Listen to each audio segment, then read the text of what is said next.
ਸਤਿ ਸ਼੍ਰੀ ਅਕਾਲ, ਸਵਾਗਤ ਤੁਹਾਡੇ ਸਭ ਦਾ ਤੇ ਮੈਂ ਪ੍ਰੀਤ ਇੱਕ ਵਾਰ ਫਿਰ ਤੋਂ ਲੈ ਕੇ ਹਾਜ਼ਰ ਤੁਹਾਡਾ ਆਪਣਾ ਸ਼ੋਅ। ਅੱਜ ਦੇ ਇਸ ਸ਼ੋਅ ਦੇ ਵਿੱਚ ਇੱਕ ਵਾਰ ਫਿਰ ਤੋਂ ਸਾਡੇ ਸਟੂਡੈਂਟਸ ਦੀ ਕਨਫਿਊਜ਼ਨ ਨੂੰ ਦੂਰ ਕਰਨ ਦੀ ਕਰਾਂਗੇ ਕੋਸ਼ਿਸ਼।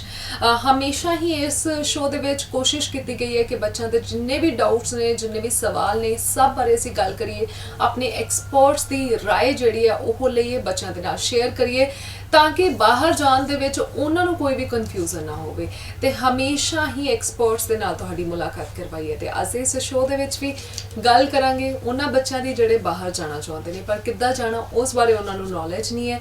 ਤੇ ਅੱਜ ਸਾਡੇ ਨਾਲ ਐਕਸਪਰਟ ਹੋਣਗੇ ਪਾਇਨੀਅਰ ਇਮੀਗ੍ਰੇਸ਼ਨ ਤੋਂ ਮਿਸਟਰ ਰਵੀ ਗਰਗ ਜੀ। ਸੋ ਜਿਨ੍ਹਾਂ ਦੀ ਇੰਟਰੋਡਕਸ਼ਨ ਦੀ ਮੈਨੂੰ ਲੱਗਦਾ ਕਿ ਜ਼ਰੂਰਤ ਨਹੀਂ ਹੈ ਬਿਕਾਜ਼ ਤੁਸੀਂ ਸਭ ਚੰਗੇ ਤਰੀਕੇ ਦੇ ਨਾਲ ਜਾਣਦੇ ਹੋ। ਸ਼ੋਅਜ਼ ਦੇ ਵਿੱਚ ਵੀ ਸੁਣਿਆ ਬਹੁਤ ਸਾਰੇ ਬੱਚਿਆਂ ਨੇ ਉਹਨਾਂ ਕੋਲੋਂ ਵੀਜ਼ੇ ਲਗਵਾ ਕੇ ਬਾਹਰ ਵੀ ਗਏ ਨੇ। ਸੋ ICCRC ਮੈਂਬਰ ਨੇ, ਨਾਲ ਹੀ ਕੈਨੇਡੀਅਨ ਰੈਜ਼ੀਡੈਂਟ ਵੀ ਨੇ। ਸੋ ਹੁਣ ਕਾਫੀ ਟਾਈਮ ਉਹ ਕੈਨੇਡਾ ਦੇ ਵਿੱਚ ਰਹਿਣ ਤੋਂ ਬਾਅਦ ਇੱਕ ਵਾਰ ਫਿਰ ਤੋਂ ਵਾਪਸ ਆਏ ਨੇ। ਬਹੁਤ ਸਾਰੇ ਬੱਚੇ ਹੁਣ ਡਾਇਰੈਕਟ ਉਹਨਾਂ ਨੂੰ ਮਿਲ ਸਕਦੇ ਨੇ। ਸੋ ਕੈਨੇਡਾ ਦੀ ਇਸ ਟਾਈਮ ਦੀ ਕੀ ਸਿਚੁਏਸ਼ਨ ਚੱਲ ਰਹੀ ਹੈ ਬਿਕਾਜ਼ ਸਰ ਖੁਦ ਉੱਥੇ ਕਾਫੀ ਟਾਈਮ ਰਹੇ ਨੇ, ਹੁਣ ਥੋੜਾ ਟਾਈਮ ਹੀ ਹੋਇਆ ਵਾਪਸ ਆਇਆ ਨੂੰ, ਉਸ ਬਾਰੇ ਵੀ ਅਸੀਂ ਗੱਲਬਾਤ ਕਰਾਂਗੇ। ਇਸ ਤੋਂ ਇਲਾਵਾ ਹੁਣ ਕੀ ਸਿਚੁਏਸ਼ਨ ਹੈ, ਕਿਸ ਤਰ੍ਹਾਂ ਬੱਚੇ ਜਾ ਸਕਦੇ ਨੇ, ਇਸ ਬਾਰੇ ਵੀ ਇਸ ਸ਼ੋਅ ਦੇ ਵਿੱਚ ਪ੍ਰੋਪਰ ਗੱਲਬਾਤ ਹੋਏਗੀ। ਸੋ ਸਭ ਤੋਂ ਪਹਿਲਾਂ ਸਵਾਗਤ ਕਰ ਲੈਂਦੇ ਹਾਂ। ਵੈਲਕਮ ਹੈ ਸਰ। ਪ੍ਰੀਤ ਜੀ, ਸ਼ੋਅ ਸੱਦਾ ਦੇਣ ਲਈ ਬਹੁਤ ਬਹੁਤ ਧੰਨਵਾਦ। ਸਾਰੇ ਦਰਸ਼ਕਾਂ ਨੂੰ ਮੇਰੀ ਪਿਆਰ ਭਰੀ ਸਤਿ ਸ੍ਰੀ ਅਕਾਲ ਜੀ। ਸੋ ਜਿਵੇਂ ਕਿ ਮੈਂ ਦੱਸਿਆ ਕਿ ਸਰ ICCRC ਮੈਂਬਰ ਨੇ। ਸੋ ਬਹੁਤ ਸਾਰੇ ਸਟੂਡੈਂਟ ਹੋਣਗੇ ਜਿਨ੍ਹਾਂ ਨੂੰ ਹਜੇ ਤੱਕ ਨੌਲੇਜ ਨਹੀਂ ਹੋਏਗੀ ਕਿ ICCRC ਹੁੰਦੇ ਕੌਣ ਨੇ, ਮੈਂਬਰ ਕੌਣ ਹੋ ਸਕਦੇ ਨੇ। ਸੋ ਹਮੇਸ਼ਾ ਹੀ ਕਹਿੰਦੇ ਆ ਜਿਹੜੇ ਵੀ ਕੰਸਲਟੈਂਟ ਦੇ ਕੋਲ ਤੁਸੀਂ ਜਾਣਾ ਹੈਗਾ ਉਸ ਬਾਰੇ ਤੁਹਾਨੂੰ ਨੌਲੇਜ ਹੋਣੀ ਬਹੁਤ ਜ਼ਰੂਰੀ ਹੈਗੀ ਆ ਔਰ ਐਕਸਪੀਰੀਅੰਸ ਬਹੁਤ ਜ਼ਿਆਦਾ ਮੈਟਰ ਕਰਦਾ ਹੈ। ਜਿਵੇਂ ਰਵੀ ਗਰਗ ਸਰ ਹਮੇਸ਼ਾ ਹੀ ਸ਼ੋਅ ਦੇ ਵਿੱਚ ਵੀ ਆਉਂਦੇ ਨੇ, ਇੰਨੇ ਸਾਲਾਂ ਦਾ ਐਕਸਪੀਰੀਅੰਸ ਹੈਗਾ। ਬਹੁਤ ਸਾਰੇ ਸਟੂਡੈਂਟ ਇਹਨਾਂ ਦੇ ਕੋਲ ਪਹੁੰਚਦੇ ਨੇ, ਖੁਦ ਵੀ ਕੈਨੇਡਾ ਰਹਿ ਕੇ ਆਉਂਦੇ ਨੇ। ਬਹੁਤ ਜ਼ਰੂਰੀ ਹੋ ਜਾਂਦਾ ਕਿਉਂਕਿ ਇੱਕ ਇਮੀਗ੍ਰੇਸ਼ਨ ਸਰ ਕੰਸਲਟੈਂਟ ਦੇ ਕੋਲ ਬੱਚੇ ਜਾਂਦੇ ਨੇ, ਉਹ ਕੰਸਲਟੈਂਟ ਨੇ ਖੁਦ ਹੀ ਕੈਨੇਡਾ ਆਸਟ੍ਰੇਲੀਆ ਜਾ ਕੇ ਦੇਖਿਆ ਹੀ ਨਹੀਂ ਹੁੰਦਾ ਕਿ ਕਿੱਦਾਂ ਦੀ ਉੱਥੇ ਸਿਚੁਏਸ਼ਨ ਹੈ ਤੇ ਬੱਚਿਆਂ ਨੂੰ ਭੇਜਣਾ ਸ਼ੁਰੂ ਕਰ ਦਿੰਦੇ ਨੇ। ਤੁਹਾਨੂੰ ਲੱਗਦਾ ਕਿ ਫਰਕ ਹੁੰਦਾ ਕਿਤੇ ਨਾ ਕਿਤੇ? ਬਿਲਕੁਲ ਪ੍ਰੀਤ ਜੀ, ਨਾ ਸਿਰਫ ਇਹ ਕਿ ਜਾਣ ਦੀ ਗੱਲ ਹੈਗੀ ਹੈ ਬਲਕਿ ਇੱਥੇ ਤਾਂ ਮੈਂ ਦੇਖਿਆ ਕਿ ਕੋਈ ਪੜ੍ਹਾਈ ਦੀ ਜ਼ਰੂਰਤ ਨਹੀਂ ਕਿਉਂਕਿ immigration is a regulated profession in Canada and many other country and most other country. Australia 'ਚ ਮਾਰਾ ਏਜੰਟ ਜਾਂ ਮਾਰਾ ਮੈਂਬਰ ਕਿੰਨੇ ਹੈਗੇ ਆ ਉਹ ਹੈਗਾ, ਇਸੇ ਤਰ੍ਹਾਂ ਨਿਊਜ਼ੀਲੈਂਡ ਹੋਰ ਕੰਟਰੀ ਦੇ ਵਿੱਚ ਹੈਗਾ। ਤੇ ਕੈਨੇਡਾ ਵਾਸਤੇ ਜਿਸ ਤਰ੍ਹਾਂ ਪ੍ਰੀਤ ਜੀ ਤੁਸੀਂ ਦੱਸਿਆ ICCRC ਮੈਂਬਰ ਹੀ ਲੀਗਲੀ ਆਥੋਰਾਈਜ਼ਡ ਹੁੰਦੇ ਨੇ। ਉਸ ਦੇ ਵਾਸਤੇ ਇਮੀਗ੍ਰੇਸ਼ਨ ਲਾਅ ਦਾ ਕੋਰਸ ਕਰਨਾ ਹੈ, ਉਸ ਤੋਂ ਬਾਅਦ ਆਈਲੈਟਸ ਅਕੈਡਮਿਕ ਦੇ 8777 ਔਰ ਫਿਰ ਉਸ ਤੋਂ ਬਾਅਦ ਜਿਹੜਾ ਲਾਇਸੈਂਸਿੰਗ ਐਗਜ਼ਾਮ ਵਾਸਤੇ ਐਡਵੋਕੇਸੀ ਐਗਜ਼ਾਮ ਕਲੀਅਰ ਕਰਕੇ ਬੰਦੇ ICCRC ਜਿਹੜੀ ਕੈਨੇਡੀਅਨ ਗਵਰਨਮੈਂਟ ਦੀ ਡੈਜ਼ਿਗਨੇਟਿਡ ਬਾਡੀ ਹੈਗੀ ਹੈ ਉਸ ਦੇ ਮੈਂਬਰ ਹੀ ਸਿਰਫ ਲੀਗਲੀ ਆਥੋਰਾਈਜ਼ਡ ਨੇ। ਕੈਨੇਡਾ ਅੰਬੈਸੀ ਔਰ ICCRC ਦੀ ਵੈਬਸਾਈਟ ਤੇ ਨਾਮ, ਕੈਨੇਡਾ ਅੰਬੈਸੀ ਜਿਸਨੇ ਵੀਜ਼ਾ ਦੇਣਾ ਉਸ ਦੀ ਵੈਬਸਾਈਟ ਤੇ ਨਾਮ ਜਦੋਂ ਅਸੀਂ ਸਰਚ ਬਾਕਸ ਵਿੱਚ ਲਿਖਾਂਗੇ ਆਥੋਰਾਈਜ਼ਡ ਰਿਪਰੈਜ਼ੈਂਟੇਟਿਵ ਤੇ ਉਸ ਦੇ ਵਿੱਚ ਨਾਮ ਆਏਗਾ IMM 5476 ਜਿਹੜਾ ਆਥੋਰਾਈਜੇਸ਼ਨ ਆਫ ਰਿਪਰੈਜ਼ੈਂਟੇਟਿਵ ਇੱਕ ਫਾਰਮ ਹੈ ਕੈਨੇਡਾ ਅੰਬੈਸੀ ਵੱਲੋਂ। IMM 5476 ਅਗਰ ਤੁਸੀਂ ਲਿਖੋਗੇ ਗੂਗਲ ਤੇ ਉਹ ਸਾਰਾ ਆ ਜਾਏਗਾ। ਉਸ ਦੇ ਵਿੱਚ ਵੀ ਤੁਹਾਡੇ ICCRC ਮੈਂਬਰ, ਤੁਹਾਡੇ ਕੰਸਲਟੈਂਟ ਦਾ ICCRC ਮੈਂਬਰਸ਼ਿਪ ਦਾ ਨੰਬਰ ਪੁੱਛਿਆ ਹੁੰਦਾ ਹੈ। ਸੋ ਇਹ ਜਿਹੜਾ ਹੈ ਇੰਨੀ ਸਾਰੀ ਐਜੂਕੇਸ਼ਨ ਕੁਆਲੀਫਿਕੇਸ਼ਨਸ ਦੇਖ ਕੇ ਹੀ ਸਿਰਫ ਜਿਹੜਾ ਹੈ ਚੈੱਕ ਕਰਕੇ ਔਰ ICCRC ਮੈਂਬਰ ਬਣਦੇ ਨੇ। ਅਦਰਵਾਈਜ਼ ਜਿਹੜਾ ਹੈ ਇੰਡੀਆ ਦੀ ਗੱਲ ਕਰੀਏ ਤੇ ਇਮੀਗ੍ਰੇਸ਼ਨ ਰੈਗੂਲੇਟਡ ਪ੍ਰੋਫੈਸ਼ਨ ਨਹੀਂ ਹੈਗਾ। ਕੋਈ ਵੀ ਬਿਨਾਂ ਐਜੂਕੇਸ਼ਨ ਤੋਂ ਵੀ ਹੱਟੀ ਖੋਲ ਕੇ ਬੈਠ ਜਾਂਦਾ ਹੈ ਔਰ ਬਾਹਰ ਜਾਣ ਭੇਜਣ ਦੀ ਗੱਲਾਂ ਕਰਦਾ ਹੈਗਾ ਔਰ ਫਿਰ ਉਹੀ ਕਿ ਲੱਖਾਂ ਰੁਪਏ ਇਨਵੋਲਵਡ ਹੁੰਦੇ ਨੇ ਔਰ ਲਾਲਚ ਦੇ ਵਿੱਚ ਠੱਗੀਆਂ ਔਰ ਜਿਸ ਤਰ੍ਹਾਂ ਰੋਜ਼ ਹੀ ਅਖਬਾਰ ਦੇ ਵਿੱਚ TV ਤੇ ਵੀ ਦੇਖਦੇ ਹੈਗੇ ਆ ਤੇ ਖਰਾਬੀਆਂ। ਔਰ ਫਿਰ ਨੌਲੇਜ ਇਜ਼ ਪਾਵਰ। ਜਦੋਂ ICCRC ਮੈਂਬਰ ਦੀ ਗੱਲ ਕਰੀਏ, ਕੈਨੇਡਾ ਅੰਬੈਸੀ ਔਰ ICCRC ਜਿਹੜੇ ਹੈਗੀ ਇਹ ਸਾਨੂੰ ਲੇਟੈਸਟ ਰੂਲਸ ਐਂਡ ਰੈਗੂਲੇਸ਼ਨਸ ਤੋਂ ਅਪਡੇਟਡ ਰੱਖਦੇ ਨੇ ਔਰ ICCRC ਜਿਹੜਾ ਪ੍ਰੋਗਰਾਮ ਕਰਦੇ ਅਸੀਂ ਪੜ੍ਹਾਈ ਕਰਦੇ ਹਾਂ ਔਰ ਸਾਰਾ ਜਿਹੜੀ ਡਿਟੇਲਡ ਨੌਲੇਜ ਹੈਗੀ ਹੈ IRPA immigration and refugee protection act ਔਰ IRPR ਦਾ ਮਤਲਬ immigration and refugee protection regulations, ਇਸ ਤੇ ਆਧਾਰਿਤ ਹੈਗਾ ਸਾਰਾ ਕਾਨੂੰਨ ਜਿਹੜਾ ਇਮੀਗ੍ਰੇਸ਼ਨ ਲਾ। ਤੇ ਉਹ ਸਾਰੀ ਡਿਟੇਲਡ ਨੌਲੇਜ ਜਿਹੜੀ ਹੈ ਸਾਨੂੰ ਦਿੱਤੀ ਜਾਂਦੀ ਹੈਗੀ ਹੈ ਜਦੋਂ ਕਿ ਉਹੀ ਕਿ ਇੰਡੀਆ ਦੇ ਵਿੱਚ ਫਿਰ ਕੋਈ ਇਸ ਤਰ੍ਹਾਂ ਬਾਹਰ ਭੇਜਣ ਵਾਲਾ ਕੰਮ ਕਰਨਾ ਹੈ ਤੇ ਇਹਨਾਂ ਗੱਲਾਂ ਦਾ ਕਿਸੇ ਨੂੰ ਪਤਾ ਹੀ ਨਹੀਂ ਹੈਗਾ। ਸੋ ਇਹ ਨੌਲੇਜ ਫਿਰ ਉਸ ਤੋਂ ਬਾਅਦ ਅੱਡ ਸਪੋਜ਼ ਸਟੂਡੈਂਟ ਵੀਜ਼ਾ ਦੀ ਗੱਲ ਕਰੀਏ ਜਿਹੜਾ ਕਿ ਜ਼ਿਆਦਾਤਰ ਅਸੀਂ ਸਟੂਡੈਂਟ ਵੀਜ਼ਾ ਹੀ ਡੀਲ ਕਰਦੇ ਹਾਂ। ਆਫ ਕੋਰਸ ਹੋਰ ਵੀ ਬੜੇ ਸਾਰੇ ਪ੍ਰੋਗਰਾਮ, ਵਿਜ਼ਿਟਰ ਵੀਜ਼ਾ ਹੈਗਾ, ਸੁਪਰ ਵੀਜ਼ਾ ਹੈਗਾ, ਸਪਾਊਸ ਵੀਜ਼ਾ ਹੈਗਾ, ਬੜੇ ਸਾਰੇ ਪ੍ਰੋਗਰਾਮਸ ਅਸੀਂ ਡੀਲ ਕਰਦੇ ਹੈਗੇ ਹਾਂ। ਕੈਨੇਡਾ ਦੇ ਵਿੱਚ ਵੀ 2 ਆਫਿਸਿਸ ਹੈਗੇ ਨੇ, 12 ਆਫਿਸ ਇੰਡੀਆ ਦੇ ਵਿੱਚ ਹੈਗੇ ਨੇ। ਲੇਕਿਨ ਜਿਹੜੇ ਇੱਥੇ ਜਿਹੜੇ ਕੰਸਲਟੈਂਟ ਨੇ ਉਹ ਜਿਹੜੇ ਉਹਨਾਂ ਨੂੰ ਇੰਨੀ ਡਿਟੇਲਸ ਦਾ ਨਹੀਂ ਪਤਾ। ਸਟੂਡੈਂਟ ਵੀਜ਼ਾ ਦੀ ਗੱਲ ਕਰੀਏ ਤੇ ਅਲੱਗ-ਅਲੱਗ ਕੋਰਸਿਸ ਦੇ ਅਲੱਗ-ਅਲੱਗ ਐਲੀਜੀਬਿਲਿਟੀ ਕ੍ਰਾਈਟੇਰੀਆ ਹੈਗੇ ਨੇ, ਅਲੱਗ-ਅਲੱਗ ਮਾਰਕਸ ਰਿਕੁਆਇਰਡ ਹੈਗੇ ਨੇ, ਅਲੱਗ-ਅਲੱਗ ਆਈਲੈਟਸ ਬੈਂਡਸ ਰਿਕੁਆਇਰਡ ਨੇ, ਅਲੱਗ-ਅਲੱਗ ਫੀਸ ਹੈਗੀ ਹੈ। ਔਰ ਬੜੀ ਇਸ ਤਰ੍ਹਾਂ ਦੀ ਜਿਹੜੀ ਹੈ ਡਿਟੇਲਡ ਨੌਲੇਜ ਇਨਫੋਰਮੇਸ਼ਨ ਚਾਹੀਦੀ ਹੈਗੀ ਹੈ, ਜਿਸ ਦੇ ਵਿੱਚ ਸਟੂਡੈਂਟਸ ਜਿਹੜੇ ਉੱਥੇ ਜਾ ਕੇ ਪੜ੍ਹਨਾ ਚਾਹੁੰਦੇ ਨੇ ਤਾਂ ਕਿ ਰੈਲੇਵੈਂਟ ਪ੍ਰੋਗਰਾਮ ਦੇ ਨਾਲ ਹੀ ਵੀਜ਼ਾ ਲੱਗਣਾ, ਰੈਲੇਵੈਂਟ ਪ੍ਰੋਗਰਾਮ ਹੋਵੇ ਔਰ ਉੱਥੇ ਜਾ ਕੇ ਉਸ ਕੋਰਸ ਦੀ ਵੈਲਿਊ ਹੋਵੇ ਔਰ PR ਦੇ ਵਿੱਚ ਆਸਾਨੀ ਹੋਵੇ। ਇਹ ਬੜੀਆਂ ਸਾਰੀਆਂ ਚੀਜ਼ਾਂ ਡਿਟੇਲ ਦੇ ਵਿੱਚ ਗੱਲ ਕਰਨ ਵਾਲੀ ਹੈਗੀ ਹੈ। ਔਰ ਇਹ ਜਿਹੜੀ ਹੈਗੀ ਹੈ ਨੈਚੁਰਲੀ ਕਿ ਐਜੂਕੇਟਡ ਕੁਆਲੀਫਾਈਡ ਔਰ ਖਾਸ ਤੌਰ 'ਤੇ ICCRC ਮੈਂਬਰਸ ਜਿਹੜੇ ਨੇ ਡਿਟੇਲਡ ਨੌਲੇਜ 'ਚ ਹੁੰਦੇ ਨੇ। ਅਦਰਵਾਈਜ਼ ਤੇ ਜਿਸ ਤਰ੍ਹਾਂ ਪ੍ਰੀਤ ਜੀ ਤੁਸੀਂ ਦੱਸਿਆ ਕਿ ਇਹ ਸਾਰੀ ਜਿਹੜੀ ਹੈ ਅਗਰ ਨੌਲੇਜ ਨਾ ਹੋਈ ਤੇ ਛੋਟੀ ਜੀ ਗਲਤੀ ਜਿਹੜੀ ਹੈ ਤੁਹਾਡੀ ਲਾਈਫ ਸਪਾਇਲ ਕਰ ਸਕਦੀ ਹੈ ਔਰ ਵੀਜ਼ਾ ਫਾਈਲ ਖਰਾਬ ਕਰ ਸਕਦੀ ਹੈ, ਰਿਫਿਊਜ਼ਲ ਹੋ ਸਕਦੀ ਹੈ। ਬਿਲਕੁਲ ਜੀ ਸਰ, ਬਹੁਤ ਜ਼ਿਆਦਾ ਜ਼ਰੂਰੀ। ਅਸੀਂ ਹਮੇਸ਼ਾ ਕਹਿੰਦੇ ਆ ਕਈ ਵਾਰੀ ਬੱਚੇ ਦਾ ਪ੍ਰੋਫਾਈਲ ਬਹੁਤ ਵਧੀਆ ਹੁੰਦਾ ਪਰ ਕੰਸਲਟੈਂਟ ਗਲਤ ਚੂਜ਼ ਕਰ ਲੈਂਦੇ ਨੇ ਤੇ ਸਾਰਾ ਉਮਰ ਦਾ ਖਾਮਿਆਜ਼ਾ ਜਿਹੜਾ ਭੁਗਤਣਾ ਪੈਂਦਾ, ਰਿਫਿਊਜ਼ਲਸ ਲੱਗਣੀਆਂ ਸ਼ੁਰੂ ਹੋ ਜਾਂਦੀਆਂ ਨੇ। ਸੋ ਕੰਸਲਟੈਂਟ ਜਿਹੜਾ ਤੁਸੀਂ ਚੂਜ਼ ਕਰਦੇ ਹੋ ਤੁਹਾਨੂੰ ਐਜੂਕੇਸ਼ਨ ਦੇਣ ਦੇ ਲਈ ਉਹ ਅੱਗੇ ਗਾਈਡ ਕਰ ਰਿਹਾ, ਉਹਨੂੰ ਖੁਦ ਕਿੰਨੀ ਐਜੂਕੇਸ਼ਨ ਹੈਗੀ ਹੈ, ਉਹ ਖੁਦ ਉਹਨੂੰ ਬਾਹਰ ਜਾਣ ਦੇ ਬਾਰੇ ਉਹਨਾਂ ਨੂੰ ਨੌਲੇਜ ਹੈਗੀ ਹੈ ਕਿ ਨਹੀਂ ਹੈਗੀ, ਇਹ ਚੀਜ਼ਾਂ ਦੇਖਣੀਆਂ ਤੁਹਾਡੇ ਤੇ ਬਹੁਤ ਜ਼ਿਆਦਾ ਡਿਪੈਂਡ ਕਰਦੀਆਂ ਨੇ। ਸੋ ਕੰਸਲਟੈਂਟ ਦੀ ਚੋਣ ਹਮੇਸ਼ਾ ਹੀ ਅਸੀਂ ਕਿਹਾ ਕਿ ਬਹੁਤ ਜ਼ਿਆਦਾ ਇੰਪੋਰਟੈਂਟ ਹੈ। ਤੁਹਾਡੇ ਪ੍ਰੋਫਾਈਲ ਦੇ ਨਾਲ ਨਾਲ ਕੰਸਲਟੈਂਟ ਕਿੱਦਾਂ ਦਾ ਚੂਜ਼ ਕਰਦੇ ਹੋ ਉਹ ਬਹੁਤ ਜ਼ਰੂਰੀ ਹੈਗਾ। ਸੋ ਕੋਸ਼ਿਸ਼ ਕਰੋ ਉਹੀ ਕੰਸਲਟੈਂਟ ਚੂਜ਼ ਕਰੋ ਜਿਸ ਨੂੰ ਐਕਸਪੀਰੀਅੰਸ ਹੋਵੇ, ਜਿਸ ਨੂੰ ਨੌਲੇਜ ਹੋਵੇ, ਜਿਸ ਨੇ ਖੁਦ ਵੀ ਐਜੂਕੇਸ਼ਨ ਜਿਹੜੀ ਆ ਉਹ ਹਾਸਿਲ ਕੀਤੀ ਹੋਵੇ। ਅੱਛਾ ਸਰ, ਅਸੀਂ ਕੈਨੇਡਾ ਦੇ ਪ੍ਰੋਫਾਈਲ ਬਾਰੇ ਹੁਣ ਕਿੱਦਾਂ ਦਾ ਸਿਨੈਰੀਓ, ਕਿੱਦਾਂ ਦੇ ਬੱਚੇ ਜਾ ਸਕਦੇ ਨੇ ਉਸ ਬਾਰੇ ਗੱਲ ਕਰਾਂਗੇ। ਪਰ ਸਭ ਤੋਂ ਪਹਿਲਾਂ ਮੈਂ ਗੱਲ ਕਰਨਾ ਚਾਹੁੰਦੀ ਹਾਂ ਉਹ ਬੱਚੇ ਜਿਹੜੇ ਵੀਜ਼ਾ ਲੈ ਕੇ ਬੈਠੇ ਨੇ, ਬਹੁਤ ਟਾਈਮ ਹੋ ਗਿਆ ਪਰ ਹਜੇ ਤੱਕ ਫਲਾਈ ਨਹੀਂ ਕਰ ਪਾਏ, ਹੈ ਨਾ। ਉਹ ਵੀ ਬਹੁਤ ਇਸ ਟਾਈਮ ਸਭ ਤੋਂ ਜ਼ਿਆਦਾ ਪਰੇਸ਼ਾਨ ਹੀ ਉਹ ਬੱਚੇ ਹੈਗੇ ਨੇ, ਹੈ ਨਾ। ਜੇ ਅਸੀਂ ਗੱਲ ਕਰੀਏ ਪੈਸੇ ਵੀ ਦੇ ਦਿੱਤੇ, ਆਨਲਾਈਨ ਕਲਾਸਿਸ ਲਗਾ ਰਹੇ ਨੇ ਪਰ ਬਾਹਰ ਫਲਾਈ ਨਹੀਂ ਕਰ ਪਾ ਰਹੇ, ਉਹਨਾਂ ਬਾਰੇ ਤੁਸੀਂ ਕੀ ਕਹਿਣਾ ਚਾਹੋਗੇ? ਕਦੋਂ ਕਲੀਅਰ ਹੋਏਗਾ, ਕਦੋਂ ਫਲਾਈ ਕਰਨਗੇ, ਕਦੋਂ ਆਪਣੀ ਡ੍ਰੀਮ ਡੈਸਟੀਨੇਸ਼ਨ ਤੇ ਉਹ ਪਹੁੰਚ ਸਕਣਗੇ? ਬਿਲਕੁਲ ਪ੍ਰੀਤ ਜੀ, ਲੱਕੀ ਹੈਗੇ ਅਸੀਂ ਕਿ ਆਸਟ੍ਰੇਲੀਆ, ਨਿਊਜ਼ੀਲੈਂਡ, ਬਹੁਤ ਸਾਰੀ ਕੰਟਰੀਜ਼ ਨੇ ਹਾਲੇ ਆਪਣੇ ਦਰਵਾਜ਼ੇ ਨਹੀਂ ਖੋਲੇ। ਕੈਨੇਡਾ ਨੇ ਆਪਣੇ ਦਰਵਾਜ਼ੇ ਖੋਲੀ ਰੱਖੇ ਔਰ ਸਾਰਾ ਸਟੂਡੈਂਟ ਵੀਜ਼ਾ ਦਾ ਪ੍ਰੋਸੈਸ ਚੱਲਦਾ ਰਿਹਾ। ਔਰ ਖਾਸ ਤੌਰ ਤੇ ਇਸ ਵਕਤ ਕੁਝ ਮਹੀਨੇ ਹੋ ਗਏ ਨੇ ਜਿਨ੍ਹਾਂ ਦੇ ਵੀਜ਼ੇ ਜਿਨ੍ਹਾਂ ਕੋਲ ਹੈਗੇ ਨੇ, ਪਹਿਲਾਂ ਗਵਰਨਮੈਂਟ ਨੇ, ਕੈਨੇਡੀਅਨ ਐਮਬੈਸੀ ਨੇ ਇਹ ਦਰਵਾਜ਼ੇ ਖੁੱਲ੍ਹੇ ਰੱਖਣ ਵਾਸਤੇ ਅਲੱਗ-ਅਲੱਗ ਤਰੀਕੇ ਅਪਣਾਏ। AIPs ਦਿੱਤੀਆਂ, ਜਿਹੜੀ ਹੈ ਅਪਰੂਵਲ ਇਨ ਪ੍ਰਿੰਸੀਪਲ 2 ਸਟੈਪ ਪ੍ਰੋਸੈਸ ਅਪਣਾਇਆ। ਸਾਰਿਆਂ ਨੂੰ ਪਤਾ ਹੋਣਾ ਕਿ ਪਹਿਲਾਂ ਅਪਰੂਵਲ ਹੋਏਗੀ ਔਰ ਬਾਇਓਮੈਟ੍ਰਿਕਸ ਵਾਸਤੇ VFS ਬੰਦ ਸੀਗੇ ਤੇ ਜਦੋਂ VFS ਖੁੱਲਣਗੇ ਔਰ ਬਾਇਓਮੈਟ੍ਰਿਕ ਸਟੂਡੈਂਟਸ ਦੇ ਹੋਣਗੇ ਉਸ ਤੋਂ ਬਾਅਦ ਸੈਕੰਡ ਸਟੇਜ ਦੀ ਜਿਹੜੀ ਹੈਗੀ ਹੈ ਵੀਜ਼ਾ ਲੱਗੇਗਾ ਪਾਸਪੋਰਟ ਤੇ।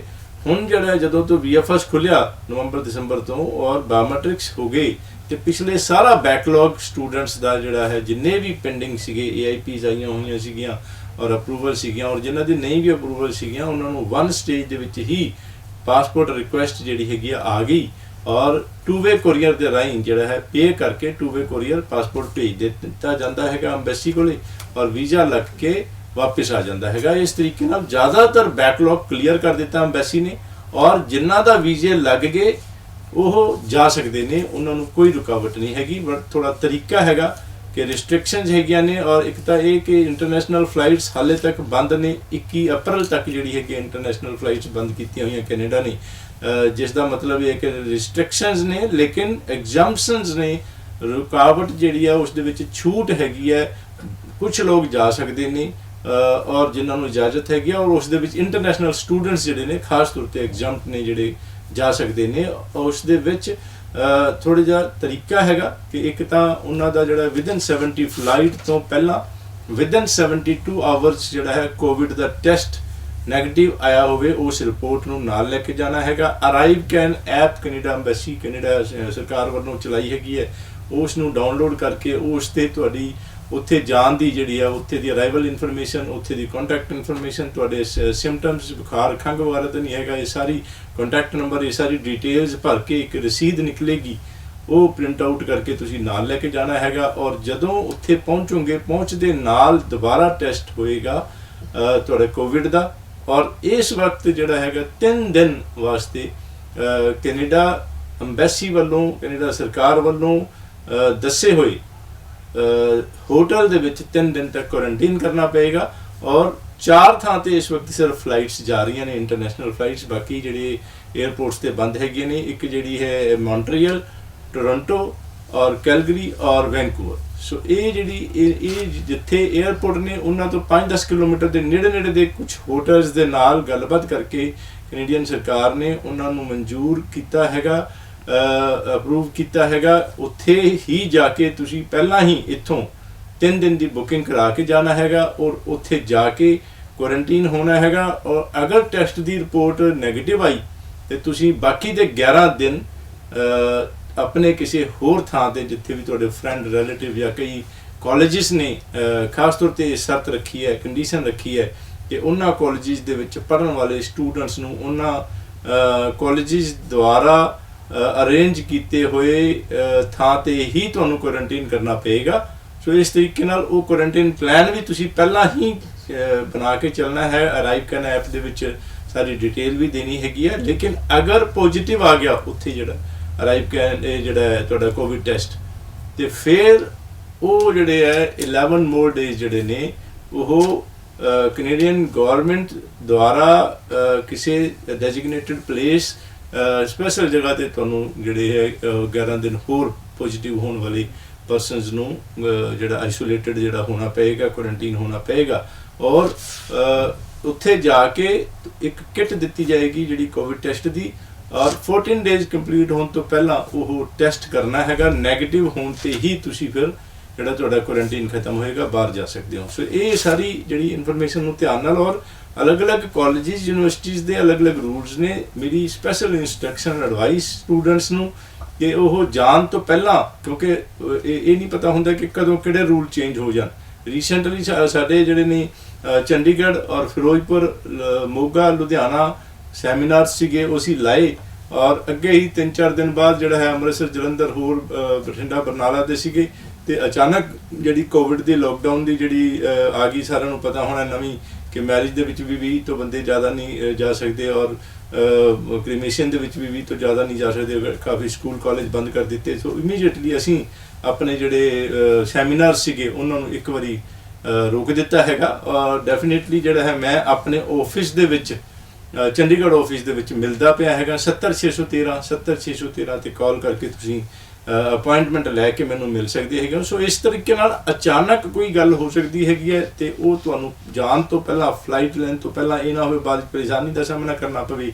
ਕੈਨੇਡੀਅਨ ਅੰਬੈਸੀ ਦੀ, ਕੈਨੇਡੀਅਨ ਗਵਰਨਮੈਂਟ ਦੀ ਜਿਹੜੀ ਗਾਈਡਲਾਈਨਸ ਨੇ ਉਹਨਾਂ ਦਾ ਧਿਆਨ ਰੱਖਣਾ ਹੈ। ਇੰਡੀਅਨ ਜਿਹੜੀ ਗਵਰਨਮੈਂਟ ਦੀ ਗਾਈਡਲਾਈਨਸ ਦਾ ਧਿਆਨ ਰੱਖਣਾ ਹੈਗਾ। ਔਰ ਇਹ ਸਾਰੀਆਂ ਚੀਜ਼ਾਂ ਨੂੰ ਕਾਲਜ ਦੀ ਵੈਬਸਾਈਟ ਤੇ ਸਾਰੀ ਡਿਟੇਲ ਦਿੱਤੀ ਹੁੰਦੀ ਹੈ। ਕਈ ਕਾਲਜਿਸ ਨੇ ਤੁਹਾਨੂੰ ਸਪੋਰਟ ਲੈਟਰ ਜ਼ਰੂਰੀ ਹੈਗੀ ਹੈ ਕਿ ਤੁਸੀਂ ਆਪਣਾ ਜਾਣ ਬਾਰੇ ਉਹਨਾਂ ਨੂੰ ਦੱਸੋ। ਉਹ ਤੁਹਾਨੂੰ ਲੈਟਰ ਭੇਜਣਗੇ ਕਿ ਠੀਕ ਹੈ ਤੁਸੀਂ ਆ ਜਾਓ। ਔਰ ਜ਼ਿਆਦਾਤਰ ਕਈ ਕਾਲਜਿਸ ਨੇ ਡੇਟਸ ਵੀ ਤੁਹਾਨੂੰ ਫਿਕਸ ਕਰਨੀ ਪਏਗੀ ਕਾਲਜਿਸ ਦੇ ਨਾਲ। ਔਰ ਕਈ ਕਾਲਜਿਸ ਨੇ, ਜਿਸ ਤਰ੍ਹਾਂ ਮੈਂ ਪਹਿਲਾਂ ਦੱਸਿਆ, ਆਪਣੇ ਹੀ ਸੈਂਟਰ ਬਣਾਏ ਹੋਏ ਨੇ ਕੁਆਰੰਟੀਨ ਕਰਨ ਵਾਸਤੇ। ਉੱਥੇ ਰਹਿਣਾ ਜ਼ਰੂਰੀ ਹੈ। ਇਹ ਉਹਨਾਂ ਦੀ ਕੈਨੇਡੀਅਨ ਸਰਕਾਰ ਨਾਲ ਜਿਹੜੀ ਹੈ ਉਹ ਗੱਲਬਾਤ ਹੋਈ ਹੈਗੀ, ਐਗਰੀਮੈਂਟ ਹੋਇਆ ਹੈਗਾ ਕਿ ਅਸੀਂ, ਸਾਡੇ ਜਿਹੜੇ ਇੰਟਰਨੈਸ਼ਨਲ ਸਟੂਡੈਂਟ ਸਾਡੇ ਕਾਲਜ ਵਾਲੇ ਆਉਣਗੇ, ਅਸੀਂ ਉਹਨਾਂ ਦਾ ਖਾਸ ਧਿਆਨ ਰੱਖ ਕੇ ਉਹਨਾਂ ਦਾ ਜਿਹੜਾ ਕੁਆਰੰਟੀਨ ਦੀ ਜ਼ਿੰਮੇਵਾਰੀ ਲੈਂਦੇ ਹਾਂ। ਸੋ ਇਹ ਜਿਹੜੇ ਅਲੱਗ-ਅਲੱਗ ਕਾਲਜਿਸ ਦੀ ਵੈਬਸਾਈਟ ਤੇ ਜਾ ਕੇ ਡਿਟੇਲਸ ਚੈੱਕ ਕਰਕੇ, ਪੂਰੀ ਤਸੱਲੀ ਕਰਕੇ ਫਿਰ ਹੀ ਫਲਾਈਟ ਲੈ ਕੇ ਜਾਣਾ ਹੈ। ਲੇਕਿਨ ਅੱਛੀ ਗੱਲ ਇਹ ਕਿ ਰੁਕਾਵਟ ਨਹੀਂ ਹੈਗੀ ਹੈ। ਜਿਨ੍ਹਾਂ ਦਾ ਵੀਜ਼ਾ ਹੱਥ ਦੇ ਵਿੱਚ ਹੈਗਾ, ਪਾਸਪੋਰਟ ਤੇ ਵੀਜ਼ਾ ਸਟੈਂਪ ਲੱਗਿਆ ਹੋਇਆ ਹੈਗਾ, ਉਹ ਜਾ ਸਕਦੇ ਨੇ, ਟਰੈਵਲ ਕਰ ਸਕਦੇ ਨੇ ਜੀ।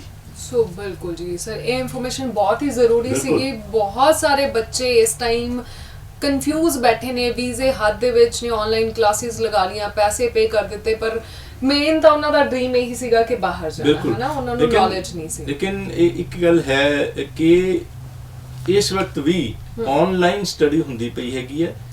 ਇੱਥੋਂ ਫਲਾਈਟ ਲੈ ਕੇ ਕੈਨੇਡਾ ਪਹੁੰਚਣ ਦਾ ਮਤਲਬ ਇਹ ਨਹੀਂ ਹੈ ਕਿ ਉਹ ਇਨ ਕਲਾਸ ਸਟੱਡੀਜ਼ ਨਹੀਂ ਕਰ ਸਕਦੇ। ਹਲੇ ਮਈ ਦੀ ਤਾਂ ਆਲਮੋਸਟ ਪੱਕੀ ਹੈ। 99% ਕਾਲਜ ਯੂਨੀਵਰਸਿਟੀਜ਼ ਦੇ ਵਿੱਚ ਆਨਲਾਈਨ ਸਟੱਡੀ ਹੈਗੀ ਹੈ। ਈਵਨ ਕਿ ਜ਼ਿਆਦਾ ਚਾਂਸਿਸ ਨੇ ਕਿ ਸਤੰਬਰ ਇਨਟੇਕ ਵੀ ਆਨਲਾਈਨ ਹੋਏਗਾ। ਔਰ ਅਗਰ ਆਨਲਾਈਨ ਤੁਹਾਡੀ ਸਟੱਡੀ ਹੈ ਤਾਂ ਭਾਵੇਂ ਇੱਥੇ ਇੰਡੀਆ ਦੇ ਵਿੱਚ ਜਾਂ ਕਿਸੇ ਵੀ ਕੰਟਰੀ 'ਚ, ਕੈਨੇਡਾ ਤੋਂ ਬਾਹਰ ਬੈਠ ਕੇ ਵੀ ਕਰਨਾ ਅਲਾਉਡ ਹੈਗਾ। ਭਾਵੇਂ ਤੁਸੀਂ ਫਲਾਈਟ ਲੈ ਕੇ ਕੈਨੇਡਾ ਪਹੁੰਚ ਜਾਓ ਔਰ ਉੱਥੋਂ ਕੈਨੇਡਾ ਦੇ ਵਿੱਚ ਬੈਠ ਕੇ ਵੀ ਆਨਲਾਈਨ ਸਟੱਡੀ ਹੀ ਕਰਨੀ ਹੈਗੀ ਹੈ।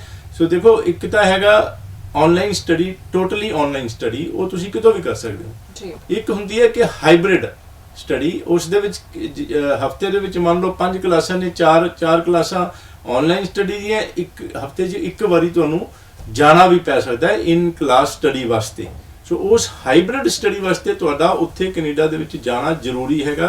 ਤੁਹਾਨੂੰ ਪਤਾ ਹੋਣਾ ਚਾਹੀਦਾ ਤੁਹਾਡਾ ਪ੍ਰੋਗਰਾਮ ਜਿਹੜਾ ਹਾਈਬ੍ਰਿਡ ਹੈ ਜਾਂ ਆਨਲਾਈਨ ਹੈਗਾ।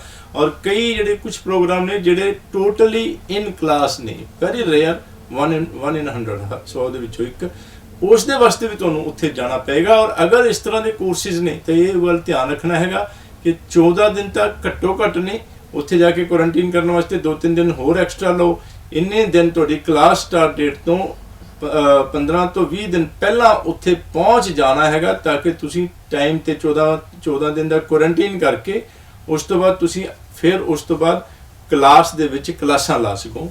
ਇਸ ਚੀਜ਼ ਦਾ ਧਿਆਨ ਰੱਖਣਾ ਬਿਲਕੁਲ, ਕਿਉਂਕਿ ਸਰ ਜਿਹੜੇ ਵੀ ਬੱਚਿਆਂ ਨੇ ਕੈਨੇਡਾ ਚਾਹੇ ਆਸਟ੍ਰੇਲੀਆ ਦੇ ਲਈ ਸਟੱਡੀ ਜੁਆਇਨ ਕੀਤੀ ਹੈਗੀ ਹੈ, ਸੋ ਸਭ ਤੋਂ ਜ਼ਿਆਦਾ ਦੁਖੀ ਉਹਨਾਂ ਨੂੰ ਇਹ ਸੀ ਕਿ ਇੱਥੇ ਬੈਠ ਕੇ ਉਹਨਾਂ ਨੂੰ ਆਨਲਾਈਨ ਸਟੱਡੀ ਕਰਨੀ ਪੈ ਰਹੀ ਹੈ, ਬਿਕਾਜ਼ ਮੇਨ ਮਕਸਦ, ਮੇਨ ਡ੍ਰੀਮ ਤਾਂ ਕੈਨੇਡਾ ਜਾਣ ਦਾ ਸੀਗਾ ਨਾ ਪ੍ਰੀਤ ਜੀ। ਲੇਕਿਨ ਇੱਕ ਚੀਜ਼ ਹੈਗੀ ਹੈ ਕਿ ਵੈਸੇ ਦੇਖਿਆ ਜਾਵੇ ਤਾਂ ਉੱਥੇ ਜਾ ਕੇ ਹੁੰਦਾ ਜ਼ਰੂਰ ਹੈ ਸੁਪਨਾ ਬੱਚਿਆਂ ਦਾ ਕਿ ਅਸੀਂ ਨਵਾਂ ਕੰਟਰੀ ਦੇਖੀਏ ਔਰ ਉਹ ਸਾਰੀਆਂ ਗੱਲਾਂ, ਔਰ ਕਈਆਂ ਨੂੰ ਇਹ ਵੀ ਹੁੰਦਾ ਉੱਥੇ ਜਾ ਕੇ ਜਿਹੜਾ ਕੰਮ ਕਰਨਾ ਉਸ ਦੇ ਨਾਲ ਉਹ ਫੀਸਾਂ ਕੱਢਣਗੇ, ਕੰਮ ਕਰਨਗੇ ਔਰ ਫਾਇਦਾ ਚੱਕਣਗੇ। ਲੇਕਿਨ ਫਾਇਦਾ ਨੁਕਸਾਨ ਦੋਨੋਂ ਅਲੱਗ-ਅਲੱਗ ਤਰ੍ਹਾਂ ਦੇ ਨੇ ਕਿ ਇੱਥੇ ਬੈਠੇ ਨੇ, ਆਪਣੇ ਪੇਰੈਂਟਸ ਕੋਲ ਬੈਠੇ ਨੇ ਔਰ ਫਾਇਦਾ ਜਿਹੜਾ ਹੈਗਾ ਲੈ ਸਕਦੇ ਨੇ, ਖਰਚੇ ਵੀ ਜਿਹੜੇ ਉੱਥੇ ਰੈਜ਼ੀਡੈਂਸ ਦੇ ਜਿਹੜੇ ਬਚਦੇ ਪਏ ਨੇ।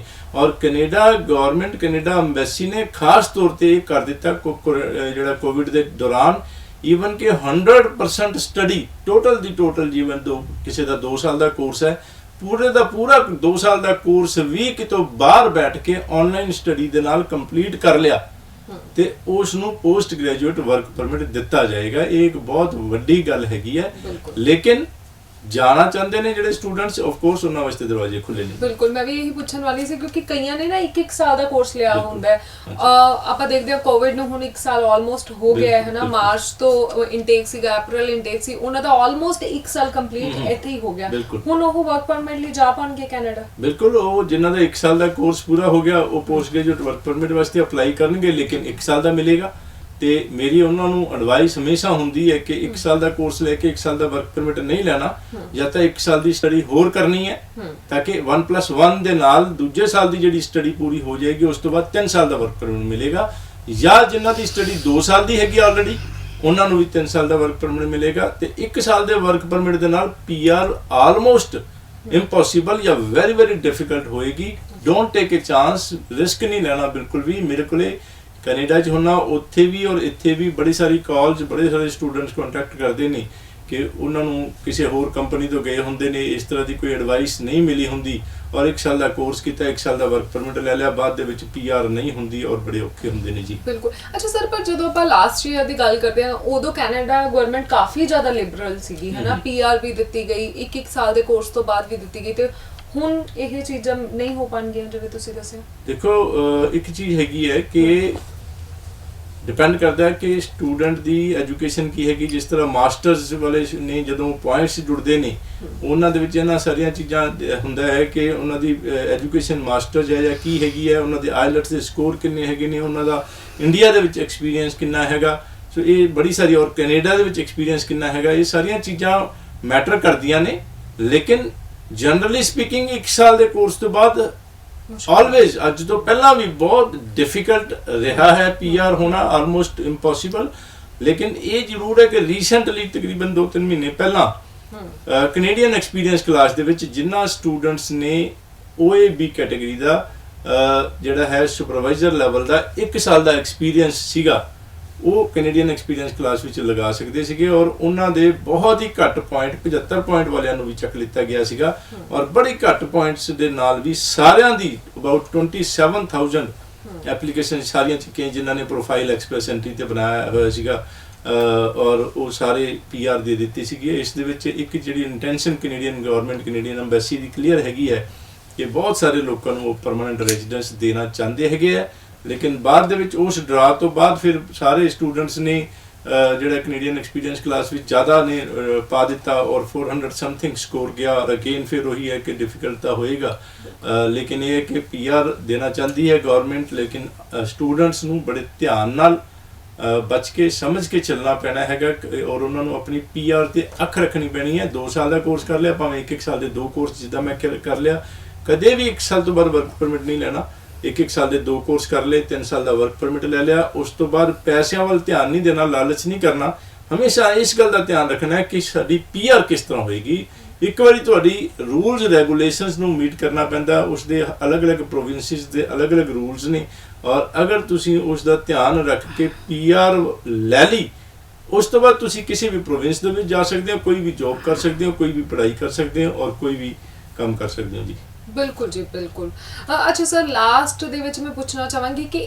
ਇਸ ਟਾਈਮ ਸਟੂਡੈਂਟਸ ਦੇ ਨਾਲ ਹੋਰ ਕਿਹੜੀ ਕੈਟਾਗਰੀ ਵਾਲੇ ਜਿਹੜੇ ਹੈਗੇ ਨੇ ਲੋਕ ਉਹ ਟਰੈਵਲ ਕਰ ਸਕਦੇ ਨੇ ਕੈਨੇਡਾ ਦੇ ਵਿੱਚ ਦੇਖੋ ਜਿਸ ਤਰ੍ਹਾਂ ਆਪਾਂ ਗੱਲ ਕੀਤੀ ਸੀ ਕਿ ਟਰੈਵਲ ਰਿਸਟ੍ਰਿਕਸ਼ਨਸ ਲੱਗੀਆਂ ਹੋਈਆਂ ਨੇ ਔਰ ਟਰੈਵਲ ਐਗਜ਼ੈਂਪਸ਼ਨਸ ਨੇ ਕੁਝ ਲੋਕ ਜਾ ਸਕਦੇ ਨੇ ਉਸ ਦੇ ਵਿੱਚ ਕੌਣ ਨੇ ਜਿਹੜੇ ਟੈਂਪਰੇਰੀ ਰੈਜ਼ੀਡੈਂਟ ਨੇ ਉੱਥੇ ਕੈਨੇਡਾ ਦੇ ਵਿੱਚ ਜਿਹੜੇ ਟੈਂਪਰੇਰੀ ਰੈਜ਼ੀਡੈਂਟ ਨੇ ਭਾਵੇਂ ਉਹ ਜਿਹੜੇ ਇੰਟਰਨੈਸ਼ਨਲ ਸਟੂਡੈਂਟ ਨੇ ਭਾਵੇਂ ਇੰਟਰਨੈਸ਼ਨਲ ਸਟੂਡੈਂਟ ਦੀ ਪੜ੍ਹਾਈ ਖਤਮ ਹੋ ਗਈ ਪੋਸਟ ਗ੍ਰੈਜੂਏਟ ਵਰਕ ਪਰਮਿਟ ਤੇ ਨੇ ਜਾਂ LMIA ਦੇ ਥਰੂ ਗਏ ਵਰਕ ਪਰਮਿਟ ਹੋਲਡਰ ਨੇ ਜਾਂ ਹੋਰ ਜਿਹੜੇ ਵੀ ਟੈਂਪਰੇਰੀ ਰੈਜ਼ੀਡੈਂਟ ਨੇ ਉਹਨਾਂ ਦੇ ਜਿਹੜੀ ਇਮੀਡੀਏਟ ਫੈਮਿਲੀ ਮੈਂਬਰ ਕੌਣ ਨੇ ਸਪਾਊਸ ਔਰ ਡਿਪੈਂਡੈਂਟ ਚਿਲਡਰਨ ਔਰ ਪੇਰੈਂਟਸ ਇਹੀ ਜਾ ਸਕਦੇ ਨੇ ਔਰ ਇਹਨਾਂ ਨੂੰ ਵੀ ਐਮਬੈਸੀ ਤੋਂ ਸਪੈਸ਼ਲ ਇੱਕ ਅਪਰੂਵਲ ਜਿਹੜੀ ਹੈ ਲੈਣੀ ਪਏਗੀ ਜਾਣ ਤੋਂ ਪਹਿਲਾਂ ਅਗਰ ਵੀਜ਼ਾ ਲੱਗਿਆ ਹੋਇਆ ਹੈ ਤਾਂ ਔਰ ਦੂਸਰੇ ਜਿਹੜੇ ਨੇ ਕੈਟੇਗਰੀ ਹੈ ਕਿ ਜਿਹੜੇ ਉੱਥੇ ਕੈਨੇਡਾ ਦੇ ਵਿੱਚ PR ਜਾਂ ਸਿਟੀਜ਼ਨ ਨੇ ਉਹਨਾਂ ਦੇ ਇਮੀਡੀਏਟ ਫੈਮਿਲੀ ਮੈਂਬਰ ਜਿਹੜੇ ਮੈਂ ਹੁਣ ਦੱਸੇ ਔਰ ਐਕਸਟੈਂਡਡ ਫੈਮਿਲੀ ਮੈਂਬਰ ਵੀ ਜਾ ਸਕਦੇ ਨੇ ਉਹ ਕੌਣ ਨੇ ਗ੍ਰੈਂਡ ਪੇਰੈਂਟਸ ਗ੍ਰੈਂਡ ਚਿਲਡਰਨ ਔਰ ਜਿਸ ਤਰ੍ਹਾਂ ਮੈਂ ਦੱਸਿਆ ਸੀ ਚਿਲਡਰਨ ਡਿਪੈਂਡੈਂਟ ਚਿਲਡਰਨ ਪਹਿਲਾਂ ਦੱਸਿਆ ਸੀ ਜਿਹੜੇ ਟੈਂਪਰੇਰੀ ਰੈਜ਼ੀਡੈਂਟ ਨੇ ਇਹਦੇ ਵਿੱਚ ਐਡਲਟ ਚਿਲਡਰਨ ਵੀ ਜਾ ਸਕਦੇ ਨੇ ਔਰ ਸਿਬਲਿੰਗਸ ਵੀ ਜਾ ਸਕਦੇ ਨੇ ਮਤਲਬ ਭੈਣ ਭਰਾ ਲੇਕਿਨ ਇਹ ਜਿਹੜੇ ਨੇ ਇਮੀਡੀਏਟ ਫੈਮਿਲੀ ਮੈਂਬਰ ਨੂੰ ਛੱਡ ਕੇ ਜਿਹੜੇ ਐਕਸਟੈਂਡਡ ਫੈਮਿਲੀ ਮੈਂਬਰ ਜਾਣਗੇ ਇਹਨਾਂ ਨੂੰ ਵੀ ਕੈਨੇਡੀਅਨ ਐਮਬੈਸੀ ਤੋਂ ਅਪਰੂਵਲ ਇੱਕ ਲੈਣੀ ਪਏਗੀ ਜਿਸ ਦਾ ਇੱਕ ਸਪੈਸ਼ਲ ਤਰੀਕਾ ਹੈ ਐਮਬੈਸੀ ਨੂੰ ਲਿਖਣਾ ਪੈਂਦਾ ਹੈਗਾ ਔਰ ਸਾਰਾ ਡਾਕੂਮੈਂਟਸ ਭੇਜ ਕੇ ਅਪਰੂਵਲ ਲੈਣੀ ਪੈਂਦੀ ਹੈਗੀ ਹੈ ਅਪਰੂਵਲ ਲੈਣ ਤੋਂ ਬਾਅਦ ਆਲਰੇਡੀ ਆਫ ਕੋਰਸ ਵੀਜ਼ਾ ਤੁਹਾਡਾ ਲੱਗਿਆ ਅਗਰ ਹੈਗਾ ਤਾਂ ਫਿਰ ਜਾ ਸਕਦੇ ਨੇ ਇਸ ਦੇ ਨਾਲ ਹੀ ਇੱਕ ਚੀਜ਼ ਜਿਹੜੀ ਮੈਂ ਪਲੀਜ਼ ਜੀ ਕਰਨਾ ਚਾਹੁੰਦਾ ਹੈਗਾ ਕਿ ਬੜੀ ਸਾਰੀ ਮੇਰੇ ਕੋਲ ਕੁਆਰੀਜ਼ ਆਉਂਦੀਆਂ ਨੇ ਕਹਿੰਦੇ ਵਿਜ਼ਟਰ ਵੀਜ਼ਾ ਲਗਵਾਉਣਾ ਚਾਹੁੰਦੇ ਲਗਵਾ ਸਕਦੇ ਹਾਂ ਕਿ ਨਹੀਂ ਓਪਨ ਹੈਗੇ ਨੇ ਵਿਜ਼ਟਰ ਵੀਜ਼ਾ ਦੀ ਫਾਈਲ ਅਸੀਂ ਸਬਮਿਟ ਕਰ ਸਕਦੇ ਹੈਗੇ ਹਾਂ ਲੇਕਿਨ ਹਾਲੇ ਵਿਜ਼ਟਰ ਵੀਜ਼ਾ ਦੇ ਲਈ ਜਿਹੜੀ ਬਾਇਓਮੈਟ੍ਰਿਕਸ ਫਿੰਗਰਪ੍ਰਿੰਟਿੰਗ ਉਹ ਹਾਲੇ ਓਪਨ ਨਹੀਂ ਹੋਏ ਜਦੋਂ ਤੱਕ ਓਪਨ ਨਹੀਂ ਹੁੰਦੇ ਜਾਂ ਤਾਂ ਫਾਈਲ ਹੋਲਡ ਤੇ ਪਈ ਰਹੇਗੀ ਤੇ ਤੁਸੀਂ ਜਾਂ ਫਿਰ ਤੁਸੀਂ ਉਦੋਂ ਹੀ ਅਪਲਾਈ ਕਰੋ ਜਦੋਂ ਕਿ ਬਾਇਓਮੈਟ੍ਰਿਕਸ ਆਪਾਂ ਨੂੰ ਪਤਾ ਲੱਗੇ ਕਿ ਵਿਜ਼ਟਰ ਵੀਜ਼ਾ ਦੇ ਵਾਸਤੇ ਬਾਇਓਮੈਟ੍ਰਿਕਸ ਖੁੱਲ ਗਏ ਨਹੀਂ ਤੇ ਦੈਨ ਫਿਰ ਆਪਾਂ ਨੂੰ ਅਪਲਾਈ ਕਰਨਾ ਚਾਹੀਦਾ ਜੀ ਬਿਲਕੁਲ ਜੀ so thank you so much sir ਇਸੇ ਦੇ ਨਾਲ ਮੈਨੂੰ ਪ੍ਰੀਤ ਨੂੰ ਤੇ ਮੇਰੇ ਨਾਲ ਰਵੀ ਗਰਗ ਜੀ ਨੂੰ ਦਿਓ ਇਜਾਜ਼ਤ ਸਤਿ ਸ਼੍ਰੀ ਅਕਾਲ